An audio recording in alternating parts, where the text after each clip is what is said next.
ओम श्री परम आत्मने नमः। श्रीमद् भागवत महापुराण, 5वां स्कंद, 10वां अध्याय। जड़ भरत और राजा रहुगण की भेंट। श्री सुखदेव जी कहते हैं, राजन, एक बार सिंधु सौवीर देश का स्वामी राजा रहुगण पालकी पर चढ़कर जा रहा था। जब वह इक्षुमती नदी के किनारे पहुंचा, तब उसकी पालकी उठाने वाले कहारों के जमादार को एक कहार की आवश्यकता पड़ी। कहार की खोज करते समय देववश उसे ये ब्राह्मण देवता मिल गए। इन्हें देखकर उसने सोचा, ये मनुष्य हष्ट पुष्ट, जवान और गठीले अंगों वाला है, इसलिए ये तो बैल या गधे के समान अच्छी तरह बोझा ढो सकता है। ये सोचकर उसने बेगार में पकड़े हुए अन्य कहारों के साथ इन्हें भी बलात लगाकर पालकी में जोड़ दिया। महात्मा भरत जी यद्यपि किसी प्रकार इस कार्य के योग्य नहीं थे, तो भी वे बिना कुछ बोले चुपचाप पालकी को उठा ले चले।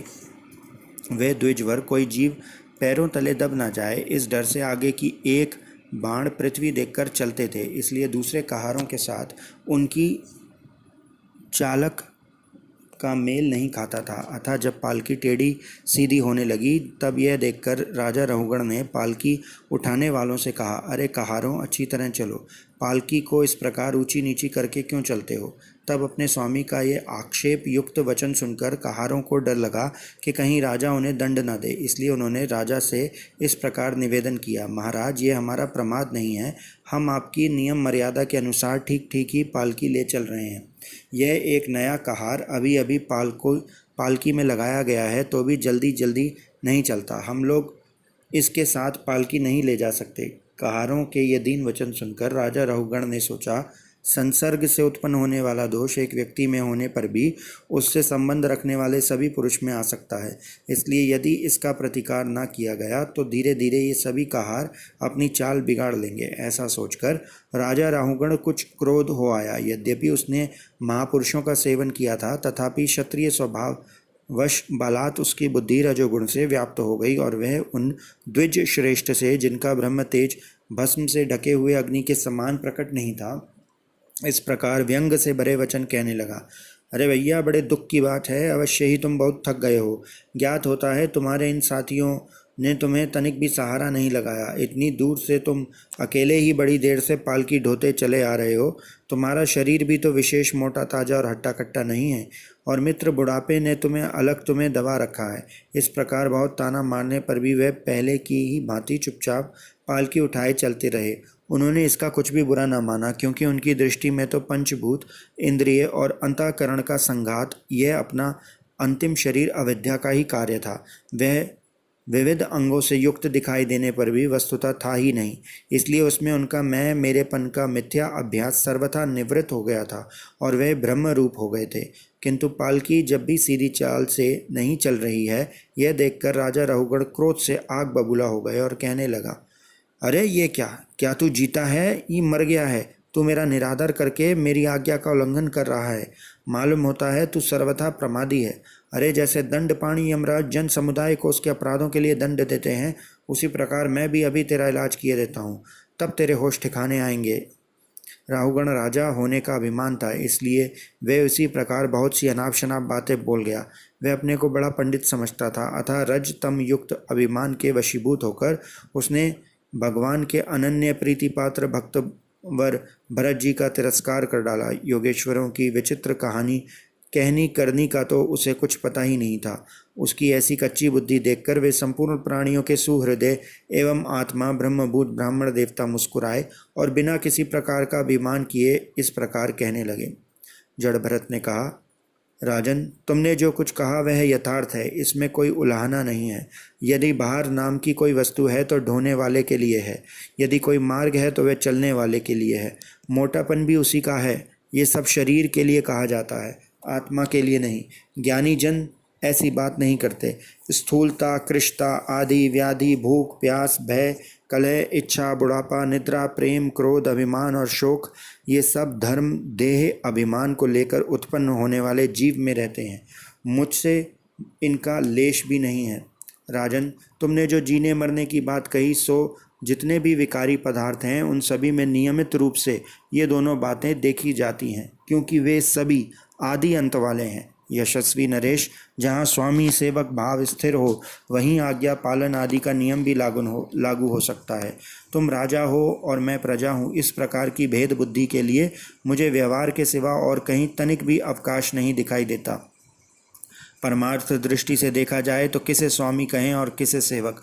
फिर भी राजन, तुमने यदि स्वामी तत्व का अभिमान है तो कहो, मैं तुम्हारी क्या सेवा करूं। वीरवर, मैं मत, उन्मत्त और जड़ के समान अपनी ही स्थिति में रहता हूं। मेरा इलाज करके तुम्हें क्या हाथ लगेगा। यदि मैं वास्तव में जड़ और प्रमादी ही हूँ तो भी मुझे शिक्षा देना पिसे हुए को पीसने के समान व्यर्थ ही होगा। श्री सुखदेव जी ने कहा, परीक्षित, मुनिवर जड़ भरत यथार्थ तत्व का उपदेश करते हुए इतना उत्तर देकर मौन हो गए। उनका देह आत्म बुद्धि का हेतुभूत अज्ञान निवृत्त हो चुका था, इसलिए वे परम शांत हो गए थे। अतः इतना कहकर भोग द्वारा प्रारब्ध क्षय करने के लिए वे फिर पहले के ही समान उस पालकी को कंधे पर लेकर चलने लगे। सिंधु सौरवीर नरेश राहुगण भी अपनी उत्तम श्रद्धा के कारण तत्व जिज्ञासा का पूरा अधिकारी था। जब उसने उन द्विज श्रेष्ठ के अनेकों योग ग्रंथों से समर्थित और हृदय की ग्रंथि का छेदन करने वाले ये वाक्य सुने, तब वह तत्काल पालकी से उतर पड़ा। उसका राजमद सर्वथा दूर हो गया और वह उनके चरणों में सिर रखकर अपना अपराध क्षमा कराते हुए इस प्रकार कहने लगा, देव, आपने द्विजों का चिन्ह यज्ञोपवीत धारण कर रखा है। बतलाइए, इस प्रकार प्रच्छन्न भाव से विचरने वाले आप कौन हैं? क्या आप दत्तात्रेय आदि अवधूतों में से कोई हैं? आप किसके पुत्र हैं? आपका कहाँ जन्म हुआ है और यहाँ कैसे आपका पर्दापरण हुआ? यदि आप हमारा कल्याण करने पधारे हैं तो क्या आप साक्षात सतमूर्ति भगवान कपिल जी ही तो नहीं हैं?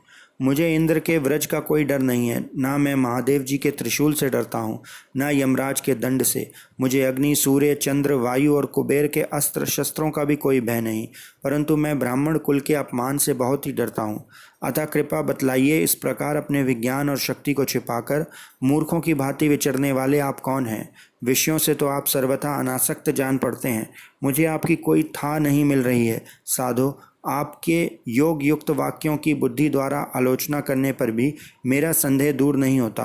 मैं आत्मज्ञानी मुनियों के परम गुरु और साक्षात श्री हरि की ज्ञान शक्ति के अवतार योगेश्वर भगवान कपिल से यह पूछने के लिए जा रहा था कि इस लोक में एकमात्र शरण लेने योग्य कौन है? क्या आप वे कपिल मुनि ही हैं जो लोगों की दिशा देखने के लिए इस प्रकार अपना रूप छिपाकर विचर रहे हैं?